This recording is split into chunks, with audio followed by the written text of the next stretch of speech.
नमस्कार, जय हिंद साथियों। एक बार फिर से कलाम का चैनल में आपका हार्दिक स्वागत करता हूं। आज का हमारा जो टॉपिक रहने वाला है वो राजपूतों की उत्पत्ति। राजपूतों की उत्पत्ति से आप ये लगभग मानकर चलिए, हर पेपर में उत्पत्ति से संबंधित 3-4 क्वेश्चन बनते हैं कि एक तो हम राजपूतों की उत्पत्ति पढ़ते हैं। आज हम बात करेंगे केवल राजपूतों की। कल हम चर्चा करेंगे चौहानों की उत्पत्ति। एक क्लास में हम देखेंगे गुज्जर प्रतिहारों की उत्पत्ति। एक में हम देखेंगे मेवाड़ के गोहिल वंश की उत्पत्ति, क्योंकि प्रत्येक राजवंश की उत्पत्ति के बारे में अलग अलग विद्वानों के अलग अलग मत रहे हैं। तो वैसे ही यहाँ पर भी राजपूतों की उत्पत्ति के बारे में भी अलग अलग विद्वानों ने अपने अलग अलग मत दिए। तो देखते हैं हमने किस विद्वान ने कौन कौन सा मत दिया। देखिए, पृथ्वीराज रासो और हमीर रासो। पृथ्वीराज रासो के लेखक कौन है? चंद्रवरदाई। पृथ्वीराज रासो के लेखक चंद्रवरदाई। हमीर रासो के लेखक सारंगधर व जोधराज। पृथ्वीराज रासो यानी कि दोनों रासो नव शशांक चरित और चौहानों का ही सिसाना अभिलेख। ये कहते हैं कि राजपूत जो हुए थे, राजपूतों की उत्पत्ति जो हुई थी वो किससे हुई थी? अग्नि कुंड से। यानी कि दोनों रासो नव शशांक चरित और सिसाना अभिलेख ये कह रहा है कि राजपूतों की उत्पत्ति जो हो रही है वो कहां से हो रही है? अग्नि कुंड से। अग्निकुंड सिद्धांत में क्या बात आती है? देखिए, अग्निकुंड सिद्धांत में आता है कि आबू पर्वत कहां पर? राजस्थान के सिरोही जिले में। राजस्थान के सिरोही जिले के अंदर पड़ता है आबू पर्वत। उसी आबू पर्वत पर गुरु वशिष्ठ ने एक यज्ञ किया। एक अग्नि कुंड के अंदर एक क्या किया? यज्ञ किया। और उस यज्ञ से दो चय और दो पे की उत्पत्ति होती है। चय से चौहान या चहमान, चय से चालुक्य आगे चलकर क्या कहलाए? सोलंकी। पै से परमार और पै से ही प्रतिहार, और प्रतिहार गुजरात प्रदेश के पास रहने के कारण क्या कहलाए? गुज्जर प्रतिहार। चौहान कहां पर आए थे? ज्यादातर राजस्थान के मध्य भागों में। चालुक्य कहां पर थे? गुजरात में। चालुक्य जो थे वो गुजरात में थे।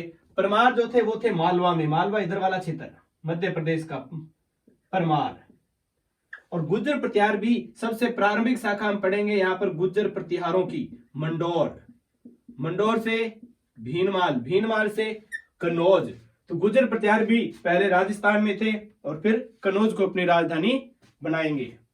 तो दो चय और दो पै, इनकी उत्पत्ति होती है आबू पर्वत पर गुरु वशिष्ठ के यज्ञ से, यानी कि अग्नि कुंड से। ये बातें बता रही है दोनों रासो नव शशांक चरित और सिसाना अभिलेख। कर्नल जेम्स टोड खुद विदेशी था। तो चौहानों को भी क्या कह दिया कि ये तो विदेशियों की संतान है, विदेशियों से उत्पत्ति हुई है, विदेशियों की संतान। ये बात किसने कही? कर्नल टोड कहता है शक, कुषाण, हुण व यूनानी। शक, कुषाण व हुण इनकी संतान बताया था किसने? Colonel Tod. और इसी बात का समर्थन किया था ईश्वरी प्रसाद और डॉक्टर भंडारकर ने। ईश्वरी प्रसाद और डॉक्टर भंडारकर इस बात का समर्थन करते हैं कर्नल टोड की कि चौहानी राजपूत जो थे वो क्या थे? विदेशी थे। विदेशियों में कणी घम कै कुक कुषाण कहते हैं। क्या कहते हैं? कुषाणों की संतान। कणी घम और कै कुक। तो ये क्या कह रहे हैं? कुषाण यानी कि युची वंश की संतान बताया था। कणिघम, विलियम कुक। और यही बात हमें लिखी हुई मिली है ब्रोच गुज्जरों का एक ताम्रपत्र मिला है हमें। ब्रोच गुज्जर ताम्रपत्र में भी यही बात लिखी हुई है। इसी के आधार पर ये दोनों व्यक्ति जो है वो कहते हैं कि राजपूत जो वो क्या है? कुषाण है। जबकि स्मिथ कहता है कि ये सबसे प्राचीन यानी कि आदिम जनजातियों की। और आदिम जनजातियों में 3 जनजातियों का नाम लेगा, गौड़, खरवार और भर जनजाति की संतान बताता है कौन? विसेंट एडम स्मिथ कहता है सबसे प्राचीन यानी कि आदिम जनजातियों की संतान है राजपूत जो है वो। जबकि गौरी शंकर ओझा क्षत्रिय कहेगा। ओझा क्षत्रिय कहता है। क्या कहता है? ओझा क्षत्रिय। कि वैदिक आर्य यानी कि जो क्षत्रिय थे, वैदिक आर्य या प्राचीन क्षत्रिय जो है उनकी संतान बताया था गौरी शंकर ओझा। गौरी शंकर ओझा रोहिड़ा सिरोही के यहीं के रहने वाले हैं, रोहिड़ा सिरोही के रहने वाले गौरी शंकर ओझा। और इनका समर्थन करेगा हमेशा सीवी वैद्य। इनका मत कभी नहीं बदलने वाला, चाहे राजपूत आए, चाहे चौहान आए, चाहे गुर्जर प्रतिहार आए। इन्होंने अपना मत हमेशा यही दिया है कि गौरी शंकर ओझा, और इसका समर्थन हमेशा कौन करेगा?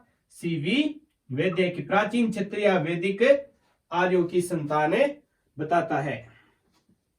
जबकि चट्टोपाध्याय जो है, वीडी चट्टोपाध्याय, चट्टोपाध्याय बत्ता चट्टोपाध्याय उपज कहता है।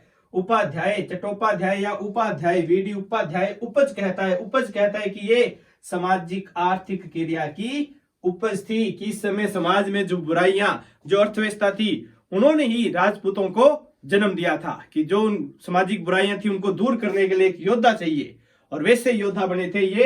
तो इसलिए ये एक सामाजिक आर्थिक क्रिया की उपज थी, ऐसी बात कहता है वीडी चट्टोपाध्याय या वीडी उपाध्याय। जबकि दशरथ शर्मा और विशुद्धानंद पाठक सर्वमान्य मत देंगे। दशरथ शर्मा, विशुद्धानंद कहता है ये विशुद्ध नहीं, शुद्ध नहीं थे। विशुद्धानंद कहता है ये शुद्ध नहीं थे, ये तो मिश्रण था। देसी और विदेशियों का क्या है? मिश्रण।